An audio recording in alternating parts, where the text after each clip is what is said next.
Բարև ձեզ, չնայած Ստոկհոլմի արբիտրաժի որոշմանը, հանրային ծառայությունների կարգավորող հանձնաժողովը ճնշման տակ լինելով վերցրեց ՀԵԾ-ի լիցենզիան եւ դրանից հետո ես մի պոստում հայտարարություն արեցի,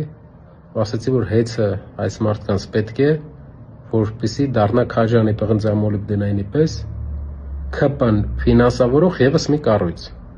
եւ որպեսզի իրենք կարողանան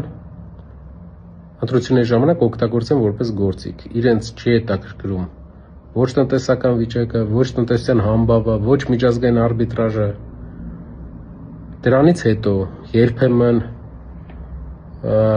իմ անգամ բոթասների մասին պոստեր անող ՔՊԱ-ականները